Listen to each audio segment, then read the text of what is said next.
Bonjour, la communication de crise est au cœur des savoir-faire que j'enseigne. Ma recherche et ma pratique consistent à inventer et affiner des techniques et évidemment à les rendre performantes puis accessibles. Depuis 20 ans, je dirige l'école de la profession de médiateur, dont je suis également le fondateur. J'ai fait le choix d'un engagement éthique. Alors, ne m'attendez pas ici sur des positionnements relevant de la morale. Je vous dis cela à titre préventif, et vous allez comprendre pourquoi en découvrant ce que je vais vous apporter. Dans cet état d'esprit, je vous propose de vous approprier une technique très utilisée en communication de crise.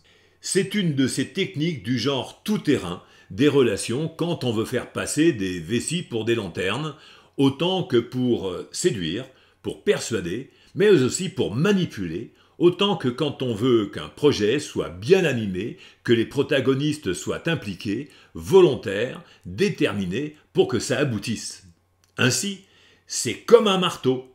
À vous de voir comment les autres l'utilisent à votre égard et à vous de voir comment vous allez l'utiliser à l'égard des autres.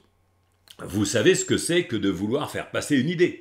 Vous avez déjà essayé de convaincre quelqu'un de séduire en utilisant des formulations qui vous ont semblé très adaptées.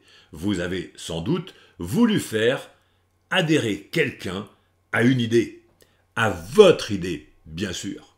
Alors, se pose une question simple.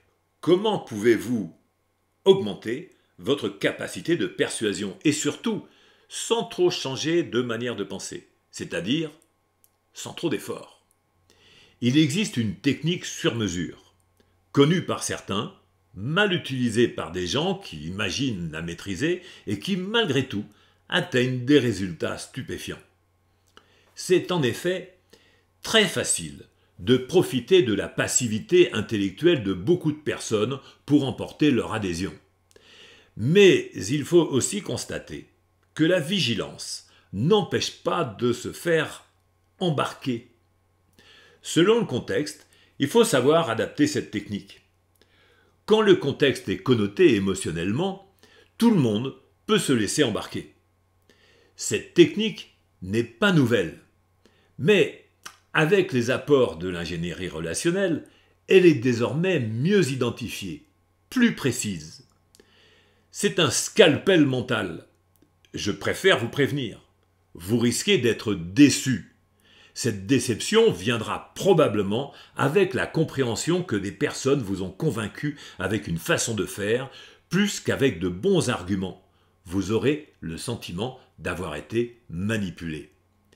Mais ne le prenez pas comme cela. Il est tout à fait possible aussi que certaines personnes ne l'aient pas fait intentionnellement. Les techniques de communication relationnelle sont pratiquées naturellement par certains d'entre nous. Certains en usent, voire en abusent. À vous de voir où vous allez vous situer. Quand on ne sait pas, on est dépendant de ceux qui savent, ou pire, de ceux qui prétendent savoir et en qui on fait confiance. C'est une vieille technique de camelot. Vous ne pouvez pas ne pas l'avoir entendu si vous êtes allé sur des marchés. Vous avez pu prendre ça comme de la manipulation. Quand des gens ont besoin d'être rassurés, il faut leur apporter des informations qu'elles savent vraies, ou qui leur ont été présentées comme vraies, et qu'elles ont intégrées comme vraies. C'est une technique rhétorique qui utilise le principe de l'approbation multiple.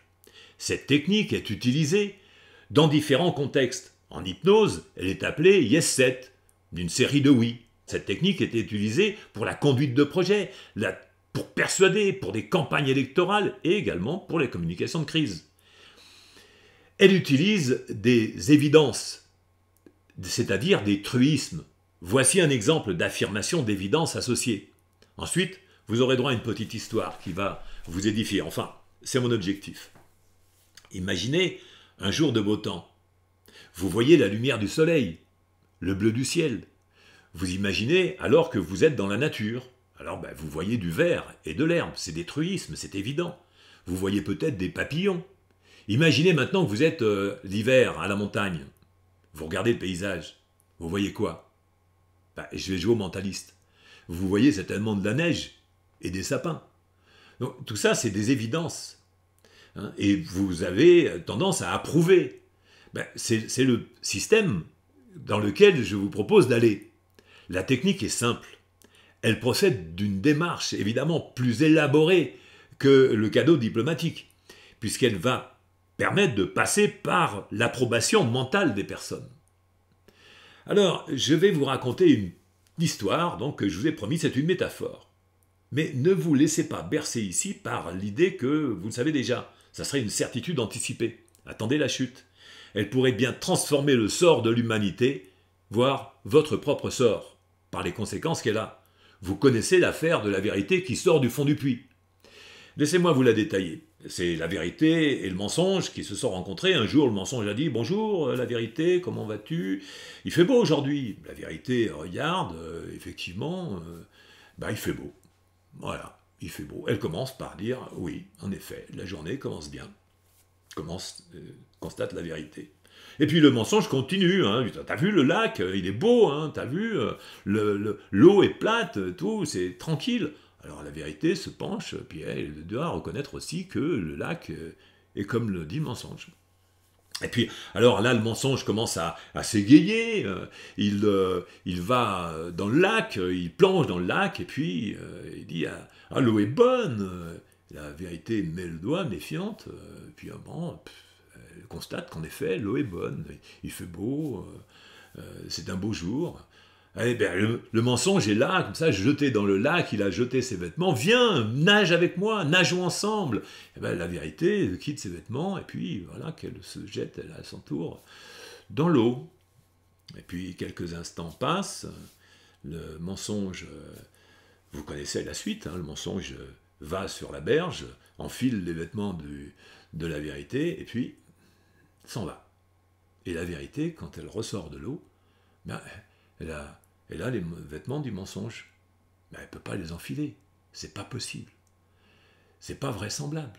Alors depuis, la vérité se promène nue. Mais depuis, oui, non, pas tout à fait. Parce qu'en fait, quand les gens l'ont vue comme ça, ils ont dit non, c'est inacceptable. On ne peut pas accepter de voir quelqu'un qui se promène nu comme ça. C'est épouvantable. C'est quoi cette manière de se comporter ? Et la vérité s'est réfugiée au fond d'un puits. Vous avez bien compris, le mensonge déguisé en vérité parcourt les chemins et les routes. Et donc, si vous croyez entendre la vérité, non, c'est le mensonge. Hein. Si vous voulez entendre la vérité, il faut aller vous pencher maintenant sur un margelle d'un puits.